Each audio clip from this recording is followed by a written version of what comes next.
자, 이번 시간에 논의 드릴 주제는 저당의 상환이란 주제고요. 1년에 한 2문제까지 출제가 되는 아주 문제 덩어리입니다. 해서 일부 계산 문제도 같이 세팅이 되어 있고요. 자, 여기는 진짜 반복하고 숙달되셔야 될 주제 중에 하나, 어려워요. 해서 자, 저당의 상환이라는 개념 보겠습니다.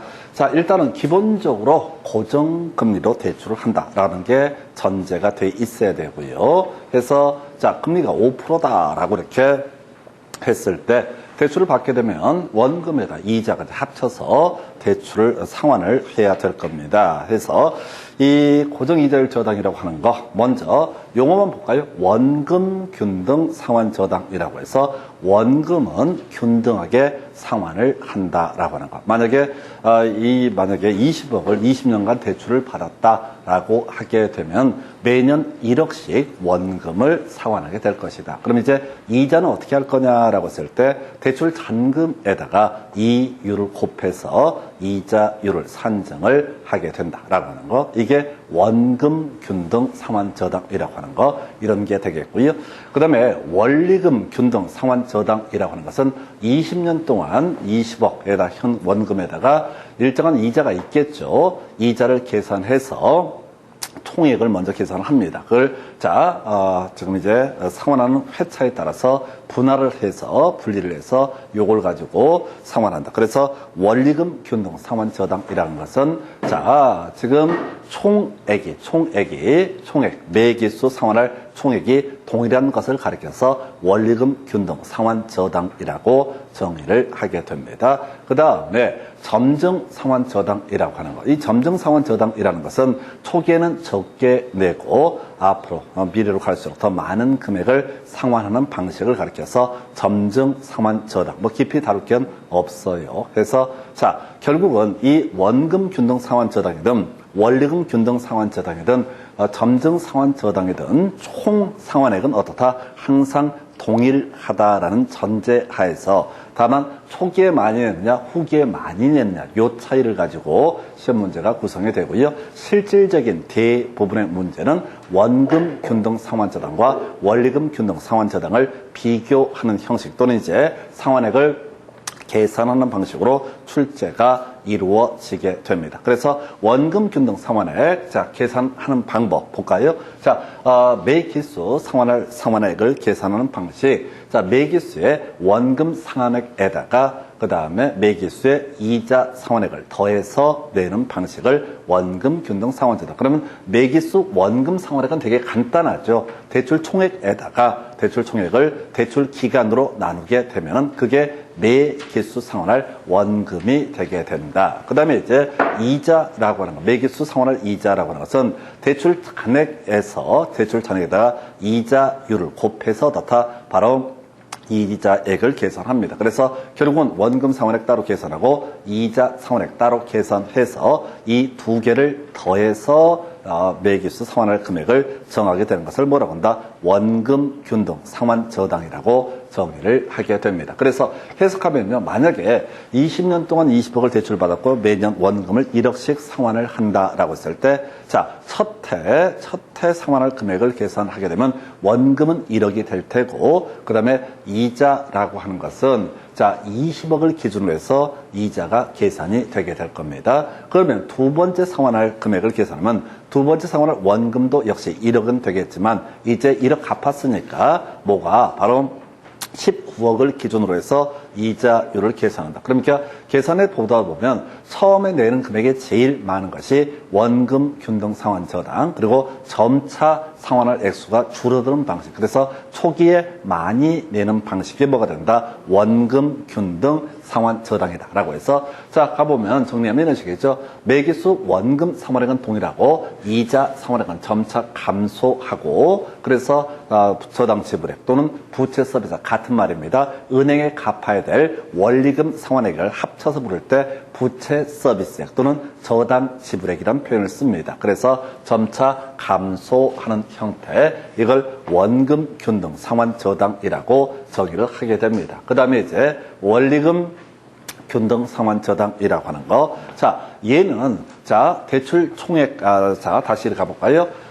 매기수 상환할 금액이라는 것은 대출 총액에다가 소위 저당 상수라는 것을 곱해주게 됩니다. 저당 상수라고 하는 것은 갚아야 될 금액, 매기수 상환할 금액을 계산하는 숫자가 하나 주어져요. 그래서 뒤에서 이제 계산 문제 보면 이해를 하실 수가 있는데, 그냥 대출 총액에다가 뭐를 저당 상수를 곱해주게 되면 매기수 상환할 금액이 계산되게 된다라고 할 것. 그래서 이건 1회차든 2회차든 3회차든 4회차든 항상 어떻다? 상환할 금액은 동일하다. 그래서 이제 외워야 되는 게 뭐냐면 초이후원, 이 공식을 외우셔야 돼. 자, 초이후원이라고 하는 공식을 외우고 들어가야 돼. 원리금 균등 상환 저당은 1회차든 10회차든 20회차든 항상 상환할 금액 자체는 동일하지만은 초기에는 이자가 차지하는 비중이 더 크고 후기로 갈수록 어떻다? 원금이 차지하는 비중이 더 커지게 된다. 그래서 초기 이자, 만약에 10만 원을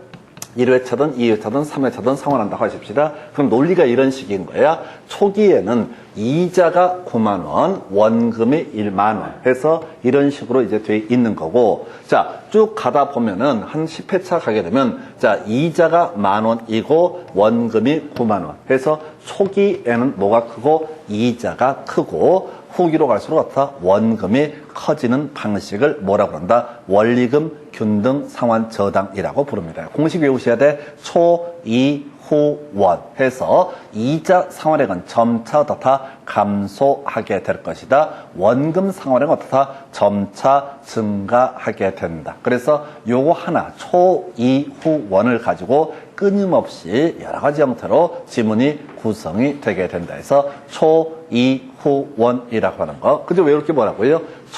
초이후원이라는 개념을 기억을 하시면 됩니다. 계산 문제예요. 자, 그래서 자, 요거 이제 간단하게 설명을 드릴 텐데, 요 문제는 사실은 거의 죽으라고 내는 문제입니다. 비우고 가실 주제 중에 하나예요. 나중에 이게 1분 안에 풀 수 없는 그런 문제 전형이 원리금 균등 상환 저당일 때 대출 상환액, 원금 상환액 또는 이자 상환액을 물어보는 문제가 나오게 되는데, 이 문제는 통계적으로 지금 16년간 2번이나 출제가 됐었고요.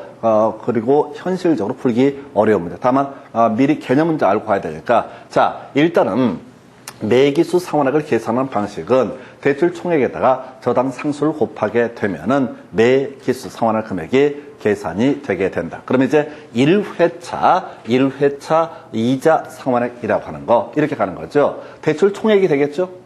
한 번도 이자를 갚은 적이 없으니까 대출 총액에다가 이율을 곱하면 1회차 이자 상환액이 계산이 되게 됩니다. 1회차 원금 상환은 간단해요. 자, 매기수 상환할 금액 정해져 있었죠?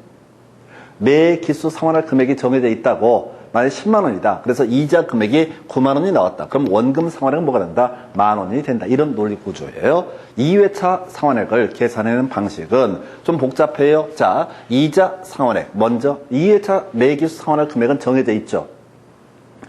대출 총액 곱하기 저당 상수했으니까 금액이 정해져 있었다고. 그럼 이제 2회차 이자 상환액을 보게 되면은, 자, 아까 우리 원금 균등 상환 저당할 때도 한번 갚아 버리게 되면은 그 부분은 이자가 발생하지 않죠. 그래서 1회차의 원금 상환액을 어디에서? 대출 총액에서 빼게 됩니다. 그러면 이게 대출 잔액이 될 테고, 거기다 이율을 곱하게 되면은 이게 바로 뭐가 된다? 2회차의 이자 상환액. 근데 2회차에 매기수 상환할 금액은 정해져 있다고 해서 2회차 이자 상환액을 빼게 되면은, 자, 저당 지불액 또는 부채 서비스에서 빼게 되면은 이게 바로 2회차의 원금 상환, 이런 식의 구조예요. 그래서 좀 이따 문제 한번 보기는 할 텐데 문제가 너무 어려워요. 계산 문제가. 해서 이렇게, 자, 하여튼 공식, 공통적인 이슈를 보게 되면 이자 계산법은 어떻게 한다고요? 상환한 금액을 뺀 대출 잔액에다 어떻다? 이율을 곱하는 방식으로 어떻다?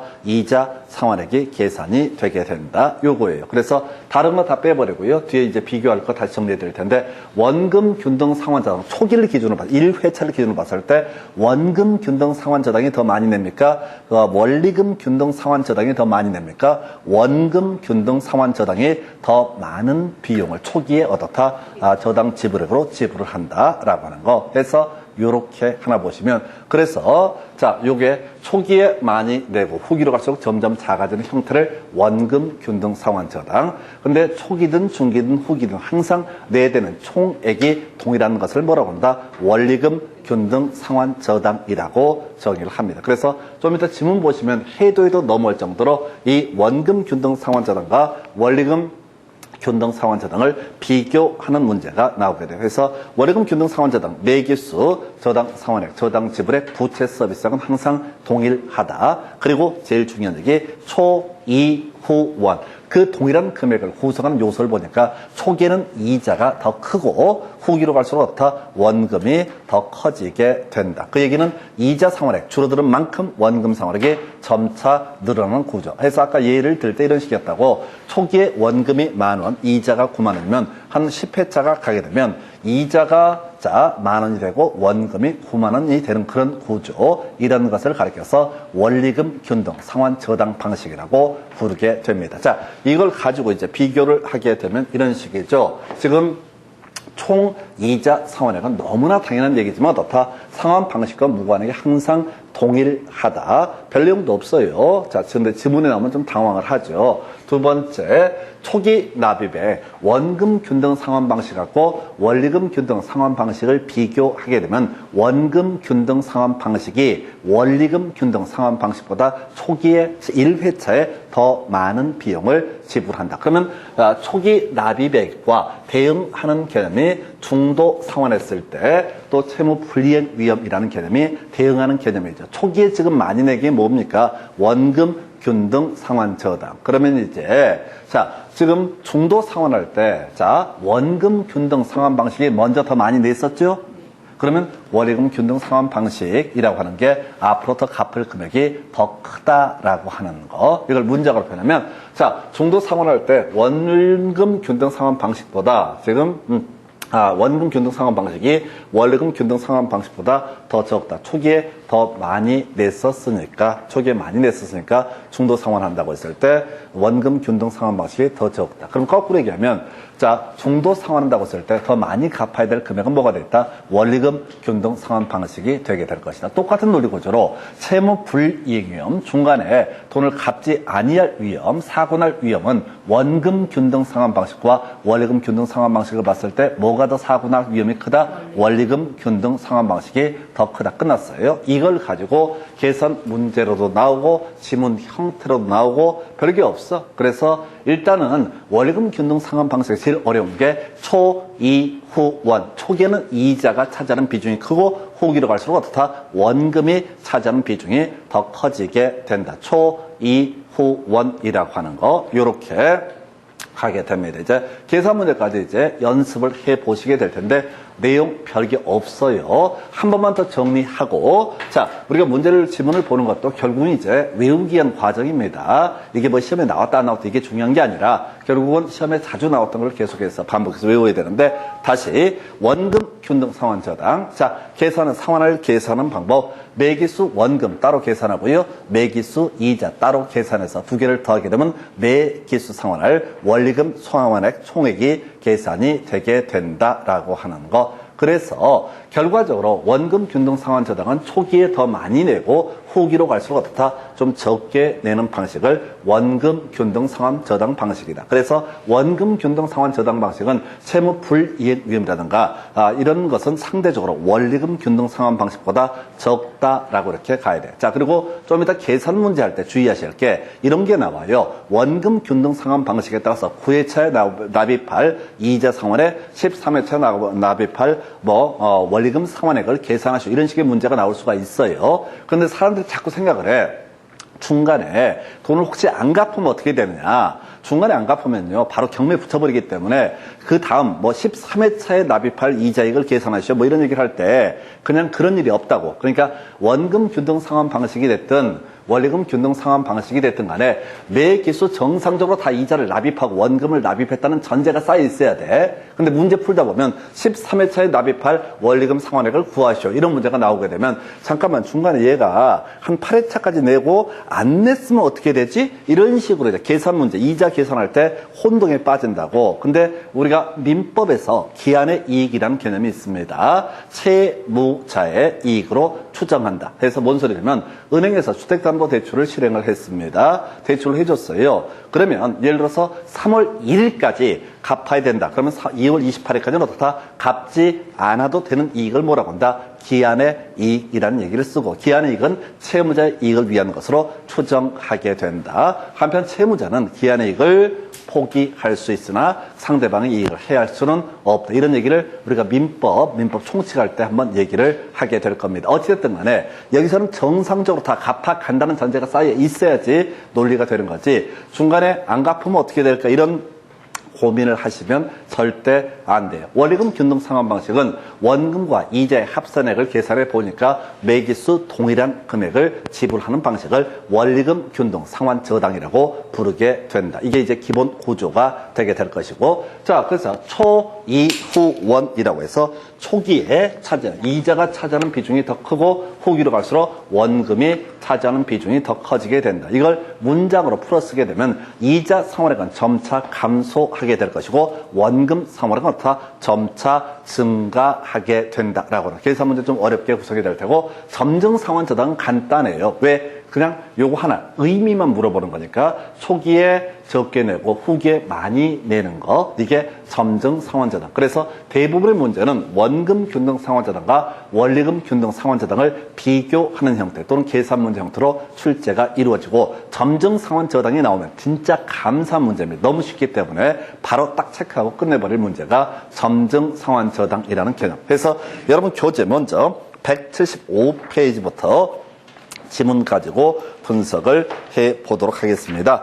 자, 1번 지문요. 자, 이거 별거 아닌데 하도 지문이 많이 나오니까 머리가 지끈지끈해요. 1번 원금 균등 상환 방식의 경우 매 기간 상환하는 원리금 상환액과 대출 잔액이 점차적으로 감소한다 해서 원금 균등 상환 저당. 자, 이자는 점차 감소하죠?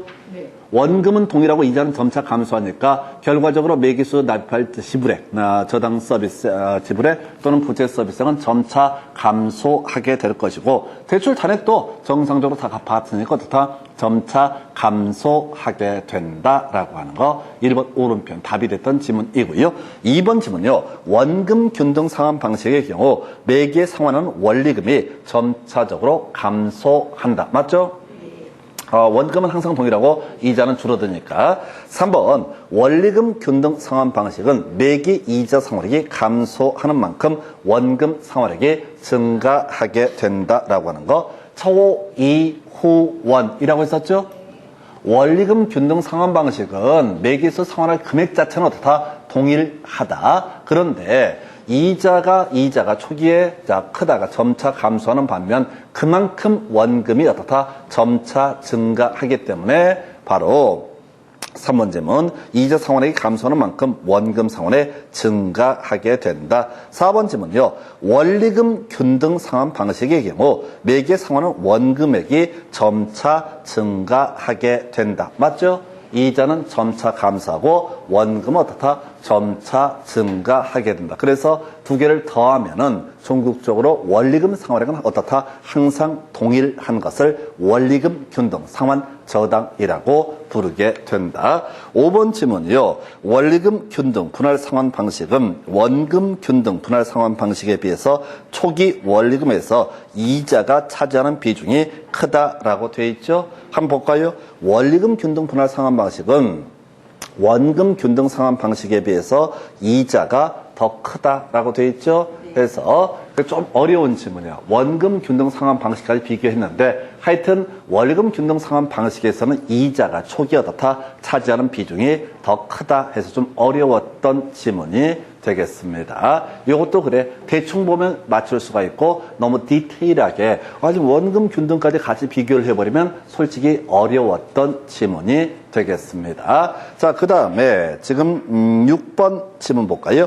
원리금 균등 상환 방식의 경우 매기간 상환은 원금 상환액이 점차 감소하다. 틀렸죠? 원리금 균등은 원금 상환액은 점차 증가하고 이자 상환액은 점차 감소하게 된다. 7번 점증 상환 방식의 경우 미래 소득이 증가될 것으로 예상되는 차입자에게 적합하다. 오른편이죠. 지금은 당장은 적게 내고 후기로 갈수록 많이 내는 방식. 이게 바로 뭐가 된다? 원리금 균등, 점증 상환 방식이다라고 해서 오른편 이렇게 구성을 했고요. 8번 체증 또는 점증 상환 방식의 경우 미래 소득이 감소될 것으로 예상되는 은퇴 예정자에게 적합하다 해서 틀리게 구성이 됐죠. 어찌됐든 이 두 개의 지문을 보면서 그냥 업어치고 맺히고 조금씩 한 번은 증가, 한 번은 감소, 요렇게 출제가 이루어집니다. 한 번만 더 정리해 볼까요? 다른 거 빼버리고 원금 균등 상환 저당이라고 하는 것은 원금은 동일하고 이자 상환액은 점차 감소한다. 해석상 초기에 더 많이 내고 후기로 갈수록 적게 내는 방식을 의미하게 된다. 이에 비해서 원리금 균등 상환 방식은 매기수 상환액은 일정하게 동일하지만은 그것을 차지하는 비중 초, 이, 후, 원에서 이자는 점차 감소하고 원금은 그만큼 어떻다? 점차 증가하는 방식. 두 개를 더하면 항상 매기수 상환할 금액은 종국적으로 다 동일하다라고 이렇게 해석을 하게 됩니다. 옆에 관련 기출 문제 볼까요? 자, 옆에 관련 기출 문제. 자,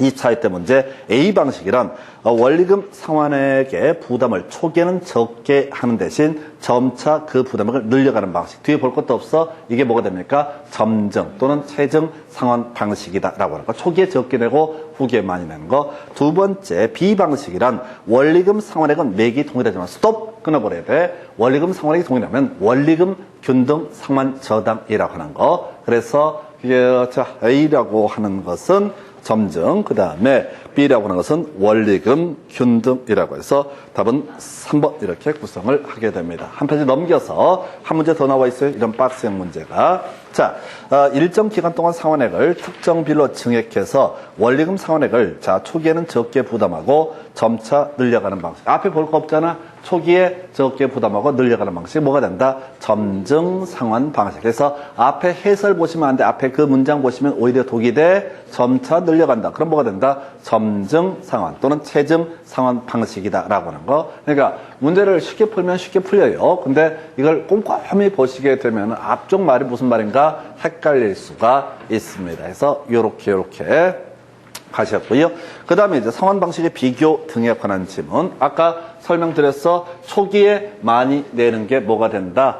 원금 균등. 이에 비해서 지금 총이자 상환액은 항상 동일했었고요. 그래서 채무 불이행 위험이라든가 중도 상환했을 때 금액이 큰 것은 원리금 균등 상환 저당이다. 이 얘기를 이제 지문 형태로 마저 보겠습니다. 여러분 교재 지금 176페이지 핵심 지문 1번 지문부터 살펴보겠습니다.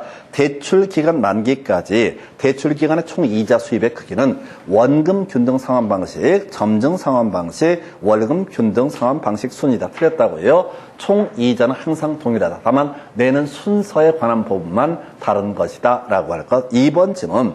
원금 균등 상환 방식은 원리금 균등 상환 방식에 비해서 전체 대출 기간 만료 시 누적 원리금 상환액이 더 크다. 틀렸다고. 누적 원리금은 항상 어떻다? 동일하다라고 이렇게 봐야겠죠. 3번 체증 상환 방식은 대출 잔액이 지속적으로 감소하므로 다른 상환 방식에 비해서 이자 부담이 작다. 자, 1번, 2번, 3번 다 같은 얘기죠. 이자 상환액은 어떤 방식이든 종국적으로 다 똑같다라고 이렇게 봐야 되겠고요. 4번 대출자 입장에서는 차입자에게 원리금 균등 분할 상환 방식보다 원금 균등 분할 상환 방식으로 대출해 주는 것이 원금 회수 측면에서 보다 안전하다. 보니까 원리금 균등 상환 방식보다 원금 균등 상환 방식 이게 더 안정. 채무 불이행 위험이 작은 게 미리 받는 거 원금 균등 상환 방식에서 옳은 표현 되겠습니다. 이게 어렵다니까 어렵다는 게 뭐냐면 내용은 어렵지가 않아. 근데 하도 더럽게 시험 문제가 많이 나오니까 토시를 살살살 바꿔치면서 내고 있습니다. 그 다음에 5번 지문 대출기간 초기에는 원금 균등 분할 상환 방식의 원리금이 원리금 균등 분할 상환 방식보다 더 많다. 맞죠? 초기에 더 많이 내는 게 뭐가 된다? 원금 균등 분할 상환 방식이다. 6번 원리금 균등 분할 상환 방식은 원금 균등 분할 상환 방식에 비해서 대출 직후 원리금 상환액이 더 적다라고 해서 원리금 균등이 어떻다? 더 적다. 원금 균등이 더 크다라고 하는 거 바로 직후만 가지고 따지죠. 첫 번째 회차 그리고 의미 전달이 정확히 되게 됩니다. 그래서 이렇게 해서 상환 방식 비교 보시고 오른쪽에 7번 지문 가서 확인해 보겠습니다. 교재 177페이지 7번 지문 확인해 보겠습니다. 핵심 지문. 자, 상환 첫해 원리금 상환액은 원리금 균등 상환 방식이 원금 균등 상환 방식보다 더 크다. 틀렸죠? 초기에 많이 내는 건 뭐가 된다? 원금 균등 상환 방식이 되게 된다. 8번 원리금 균등 분할 상환 방식은 원금 균등 분할 상환 방식에 비해서 대출 초기에 소득이 낮은 차입자에게 유리하다. 해서 원리금 균등 상환 방식은 초기에 적게 내니까 소득이 좀 작은 사람도 어떻다? 무방하다. 이렇게 해석을 해야겠고요. 9번 지문요. 중도 상환 시 차입자가 상환해야 되는 서당 잔금은 자, 중도 상환하는 경우 원리금 균등 분할 상환 방식이 원금 균등 상환 방식보다 더 적다. 틀렸죠? 원금 균등 분할 상환 방식이 초기에 더 많이 냈으니까 만약에 중도 상환한다고 한다면 더 적은 것은 원금 균등 분할 상환 방식이 되게 된다. 이런 식의 취지. 그 다음에 10번 대출금을 조기 상환하는 경우 원리금 균등 상환 방식에 비해서 원금 균등 상환 방식의 상환액이 더 크다. 조기에 상환한다. 그러면 자, 지금 많이 냈던 게 뭐죠? 원금 균등 상환 방식. 그러면은 자, 지금 다시 볼까요? 대출금을 조기 상환하는 경우 원리금 균등 상환 방식에 비해서 원금 균등 상환 방식의 상환액이 더 크다. 틀렸죠? 원금 균등 상환 방식이 더 크다. 틀렸죠? 아, 국어예요, 국어. 주어가 뭐냐고. 원금 균등 분할 상환 방식이 더 크다면 틀렸다고. 지금 이제 버벅거리고 있죠. 뭐라고 되어 있는 거야? 아, 저도 지금 약간 버벅거렸잖아요. 아, OX를 다시 한번 봤잖아. 이상해서. 다시. 이게 이제 제가 말씀을 드린 학계론 출제위원들이 제가 보기에는 그 이제 일본 이런 데서 유학하고 오거나 또는 이제 보기에는 일본 놈들 같아. 한국말을 더럽게 못해. 조기 상환할 때 원금 균등 상환 방식이 더 크다. 틀렸죠? 조기 상환할 때는 원금 균등 상환 방식이 먼저 많이 냈잖아. 근데 국어 싸움이라, 국어. 아니, 새끼들이 말을 국어를 지랄처럼 해놨다고. 그래서 이게 어렵다고. 다시. 조기 상환할 때 더 많이 갚아야 될 게 뭐라고요? 원리금 균등 상환 방식을 더 많이 갚아야 되죠. 처음에 더 많이 냈던 게 뭐니까? 원금 균등 상환 방식이니까. 근데 이 문장은 국어 표현이 좀 지랄 같아서 그러는데 핵심 이슈는 뭐라고요? 원금 균등 상환 방식이 더 적다라고 이렇게 해야 되죠. 아, 초반에 많이 냈던 게 뭐라고? 원금 균등. 그럼 중도 상환하면 더 적게 내는 게 뭐라고? 원금 균등. 아, 내용 다 알아. 지금 같은 얘기 몇 번씩 했으니까. 근데 이 문장을 보면은 이게 잠깐만 있어봐. 뭘 있긴 있어봐요. 아니, 문장이 이상하다고. 지금 이것도 훈련이에요. 이것도 훈련이라고. 이 미친놈들이 문제 지문을 더럽게 짜증나게 한글을 구성하니까 이게 힘들다고. 다시. 원금 균등 상환 방식이 초기에 더 많이 냈으니까 중도 상환한다고 하면 더 큰 거는 뭐가 된다? 원금 균등 상환 방식이 더 크고 원금 균등 상환 방식이 더 작다. 이렇게 이제 가야 되는 거죠. 아무것도 아닌데 하여튼 이런 데서 짜증나요. 시험 볼 때도 마찬가지예요. 같은 말인데 내용 자체는 문제가 안 되는데 하여튼 국어 못하는 새끼들이 출제를 하다 보니까 짜증나게 사람 만들어. 자, 그 다음에 11번. 대출 실행 시점에서 총부채 상환 비율은 최종 상환 방식이 원금 균등 상환 방식보다 항상 더 크다라고 되어 있죠. 이게 뭔 소리인지 아시는 분? 알면 저한테 좀 알려줘요. 버리라고요? 보지 마시라고. 그리고 제가 부탁을 드리는 게 지문 중에 하나쯤 모르는 건 부끄러운 게 아니에요. 시험을 보는데 모르는 내용이 있다고 해서 부끄러울 게 아니라고. 부끄러운 거 뭐야? 점수가 안 나오는 거. 이유 여를 떠나서 점수가 안 나오는 게 부끄러울 일이라고요. 그러니까 지금 11번 지문 같은 경우는 저도 솔직히 잘 모르겠어. 지난번에 교재 작업할 때 다 분석하고 이해했고 요렇게 설명해 줘야지까지 내가 계획을 세웠어. 이게 왜 그러냐면 이렇게 하려고. 근데 보니까 기억이 안 나. 버리시는 거라고. 지금 우리 지문 8년치 지문 중에서 거의 다 마스터하는데 한두 개씩 막히는 게 있다고요. 이게 정상이지. 그리고 시험장 가시면 막힐 지문이 또 있을 거라고. 아무리 이걸 다 해도 그동안 한 번도 안 나와. 아까 우리 프로젝트 파이낸싱 같은 경우는 두 문제 다 엿먹으라고 냈단 말이에요. 그래서 손 못 대요.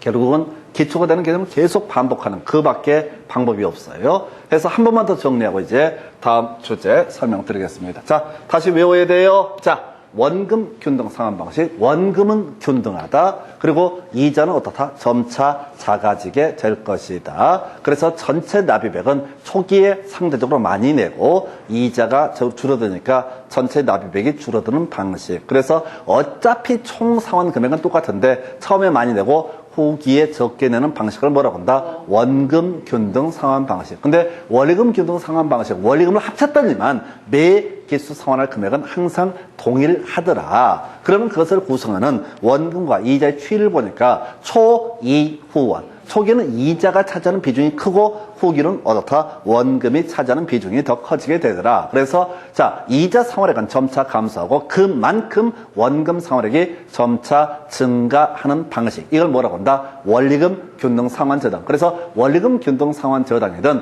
원금 균등 상환 저당이든 점증 상환 저당이든 총 이자 납입액은 항상 동일하다. 그 얘기를 달리 표현하면 이자 상환액 플러스 원금 상환액 총 납입액도 항상 어떻다? 동일하다. 그죠? 앞에 먼저 내면 원금 균등, 그리고 앞에 아주 적게 되면 점증 상환, 이런 식의 논리 구조가 되게 될 것이고, 여기서 지금 남아있는 것이 뭐냐면은, 자, 원금 균등 상환 저당에서 저당액에, 저당 서비스액, 부채 서비스액 또는 저당 지불액의 계산 방법, 먼저 원금 계산해 봐야 되고, 나머지 대출 잔금에다가 이자를 곱해가는 방식으로 해서 어떻다? 바로 이자를 계산해서 각 회차별 원금 또는 이자액을 계산해 낼 수가 있다. 이에 비해서 원리금 균등 상환 저당은 매기수 상환할 금액은 총액은 미리 정해져 있다. 그러면 우리가 원금은 알 수가 없는 거죠.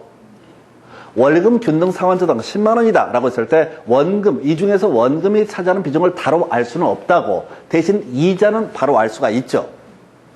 대출 잔액 곱하기 2을 하게 되면 어떻다? 이자액이 될 것이다. 그러면은 자, 매기수 상환액에서 이자액을 빼게 되면은 그것이 어떻다? 그 회차의 원금이 되게 된다. 이런 논리 구조라고요. 다시 매기수 상환할 금액이 만약에 10만 원이다. 대출 총액 곱하기 저당 상수했더니만 10만 원 금액이 나온다. 그러면 원금은 바로 여기서 얼마가 원금인지 알 수가 없다고. 대신 뭐는 알 수 있다? 이자는 계산이 편하죠. 왜? 대출 잔액을 계산해 보아서 대출 잔액에다 이율을 곱하게 되면 어떻다? 그게 이자액이 된다. 그래서 이자액이 만약 9만 원 나오면 원금은 결과적으로 이 회차 이 원금은 만 원이 된다. 이런 논리 구조가 되겠습니다. 그래서 여러분 교재 176페이지에 관련 기출 문제, 자, 26회 때 그리고 28회 때 출제가 됐습니다. 26회 때 28회 때 출제가 됐어요. 요 문제까지는 줄줄 꿰셔야 돼. 26회, 28회, 그 다음에 이제 29회 때 원리금 균등이 나와요. 근데 원리금 균등은 조금 이따 간단하게 말씀 보여드리겠지만 사실 풀기 어려워요. 1분 안에 풀기가 거의 불가능한 문제라고. 안 해야지. 아니, 이제, 안 할 거란 얘기를 간단하게 교재 가지고 체크만 해드리고 안 할 거예요. 근데 원금 균등은 지금 출제 빈도도 높고 확률상 출제될 개연성도 지금 더 높고, 그러니까 이게 26회, 28회 때 출제가 됐다고요. 그 다음에 29회 때 원리금 균등 상환 저당을 가지고 29회 때 출제가 돼. 30회 때 안 나왔어. 그럼 여러분이 출제위원이면 뭘 내겠냐고. 원금 균등 상환 저당을 내는 게 더 합리적이지.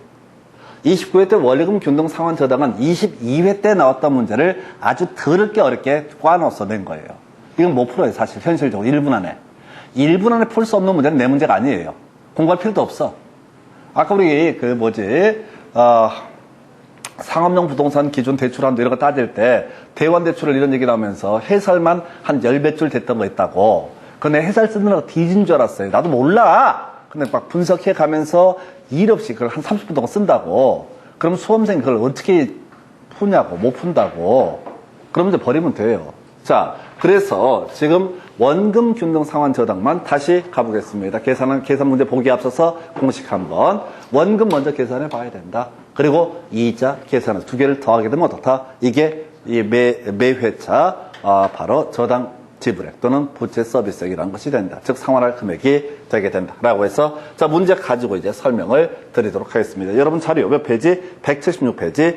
은행에서 2억을 대출을 받았다. 2회차 상환할 원리금이라고 되어 있네요. 2억을 대출을 받았다. 그리고 2회차에 상환할 원리금이라고 하는 거 이렇게 되어 있어요. 그럼 대출 조건을 보니까 교재 몇 페이지? 177페이지에 대출 금리는 5%고 대출 기간은 20년이고 그 다음에 원리금 상환 조건은 원금 균등이라고 되어 있죠. 그리고 연 단위로 상환한다라고 되어 있어. 그래서 2억을 지금 대출 받아서 얼마? 20년. 2억을 대출 받았는데 얼마? 20년. 그러면 원금은 자 매 회차 원금이라고 하는 것은 얼마가 돼요? 1,000만 원 되겠죠? 그래야 20년 차면 2억이 되잖아요. 매 회차 원금은 1,000만 원. 그러면 자 2회차 이자를 따져야 되죠? 이자 2회차의 이자를 따지려면은 대출 잔액이 얼마인지 계산해 봐야 되죠. 지금 첫 회 1,000만 원 갚았어요? 1,000만 원 갚았어요? 첫 회차 1,000만 원 안 갚게 되면 2회차 이자를 내릴 기회가 없다고 경우에 붙여버리기 때문에 여기서 이제 상상한다고 사람들이 아니 첫 회 이자를 안 냈거나 그랬으면 어땠을까? 이걸 이자를 어떻게 계산하나? 무조건 냈다고 쳐야 돼. 그러면 대출 잔액이 얼마? 1억 9천. 그죠? 이율이 얼마예요? 0.5인가요? 이러면 뒤져. 5%를 어떻게 표시해야 돼? 0.05. 이게 제일 어려워 살면서. 진짜라니까요? 5%가 나오면 움찔해. 5? 아니겠지? 0.5? 0.5? 0.5? 0.05. 그러면 1억 9천에다가 0.05를 하게 되면 5, 9, 45, 5, 1, 5, 950만 원 나오나요? 이건 계산기 뚜르기면 돼요. 950만 원. 그래서 1회차 원금도 1,000만 원, 2회차 원금도 1,000만 원, 3회차 원금도 1,000만 원. 원금은 무조건 얼마? 1,000만 원이죠. 2회차 이자는 한 번 냈으니까 1억 9천, 대출 잔액 1억 9천. 거기다 이자 0.05 곱하게 되면 950만 원. 그래서 2회차 내될 원리금은 1,950만 원. 그러면 3회차 한번 계산해 볼까요? 시험과는 무관하게 이자 3회차. 1억 8천 되겠죠? 1억 8천이죠? 1,000만 원 또 갚았으니까 1억 8천에다가 0.05. 그러면 900만 원 나오겠죠? 그죠? 1,900만 원. 뭘 얘기를 하고 싶어서 그러냐면 1회차는 어떻게 해요? 1회차. 1회차 이자. 2억 곱하기 0.05 하면 1,000만 원 나오겠죠. 그래서 지금 뭘 보여드리려고 하면 원금 균등 상환 방식일 때 원금은 항상 1,000만 원 똑같아요. 이자는 1,000만 원, 950만 원, 900만 원 이런 식으로 점차 줄어든다. 어찌됐든 간에 초기에 내야 될 금액이 2,000만 원 1회차, 2회차가 1,950, 3회차가 1,900만 원 이런 식으로 가는 것이 바로 원금 균등 상환 저당이다. 지금 이 문제는 그걸 좀 쉽게 구성했어요. 2회차. 전에 어떤 수험생이 그러던데 2회차는 1회차도 계산하고 아니 문제 자체를 외우고 들어가야 돼. 그러면 만약에 그 다음 문제 볼 텐데 10회차 이자를 구하시오라고 얘기를 하면은 9회차까지 다 원금을 잘 상환했다는 게 전제가 돼야 돼. 그죠? 만약에 이 사안에서 이 대출기간 20년 대2억이라고 전제를 했을 때 10회차 이자를 구하시오라고 하고, 자, 11회차 이자를 구하시오. 계산은 편의로 해서 11회차 이자를 구하시오. 그러면 10회까지 돈을 다 낸 거죠. 1억 갚았죠. 그러면 대출 잔액이 얼마야? 1억. 그리고 이자율은 0.05 하면 500만 원이라는 금액이 11회차의 이자다. 이런 식의 논리 구조예요.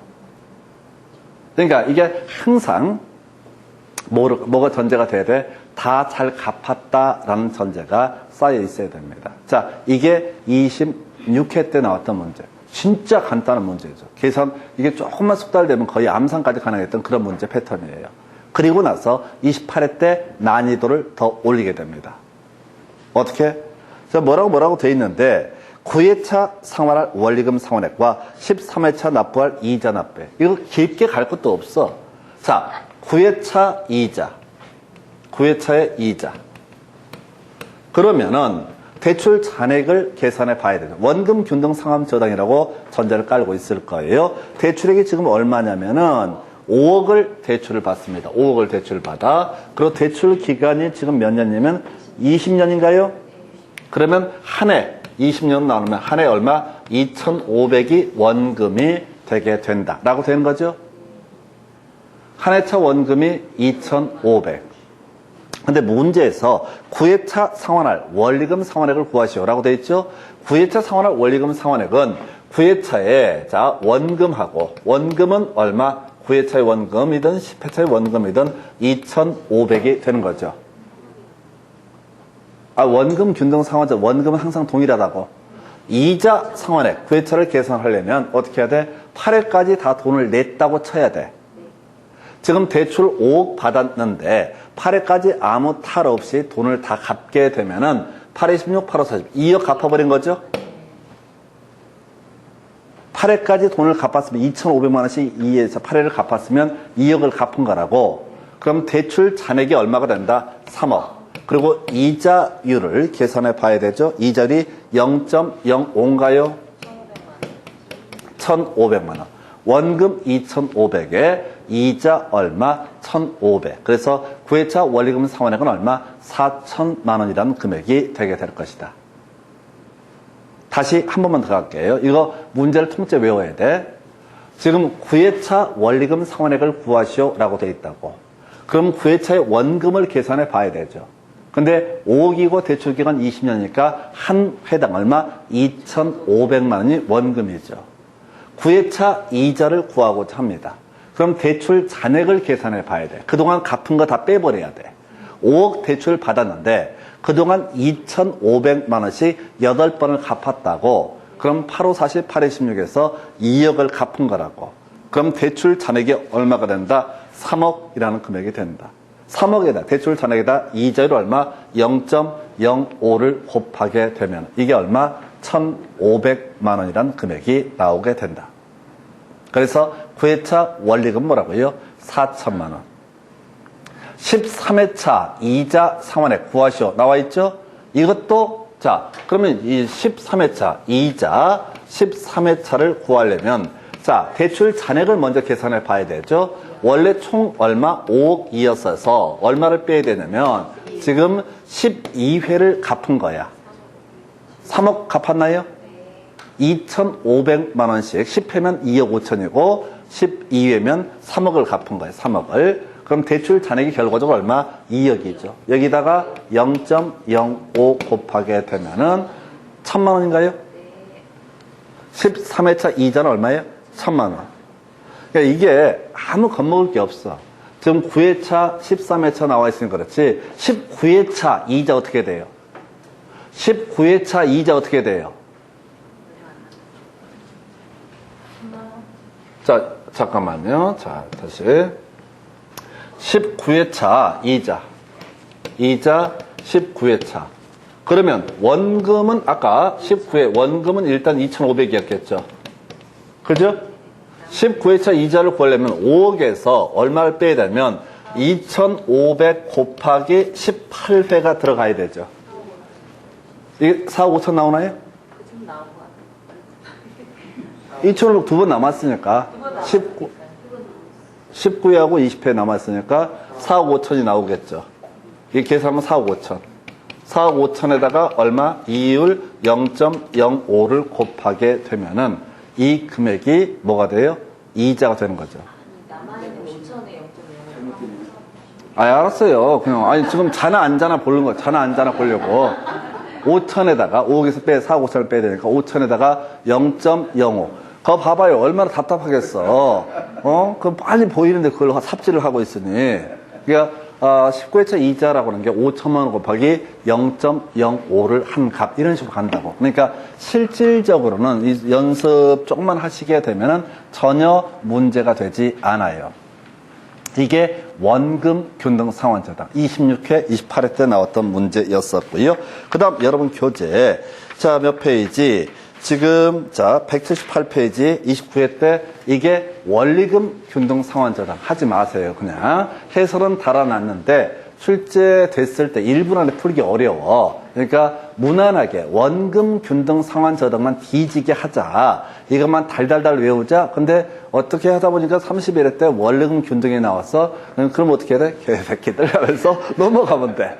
내가 원금 균등 공부한 거 어떻게 알고 내 문제를 피해서 낸 거 지랄이야. 근데 이건 출제 기술상 나중에 좀 심심하시면 속달이라고 따분해지면 그때 가서 보실 주제가 되겠습니다. 여기까지 보시고 잠시 끊었다가 저당의 유동화 등 끊어 설명드리겠습니다.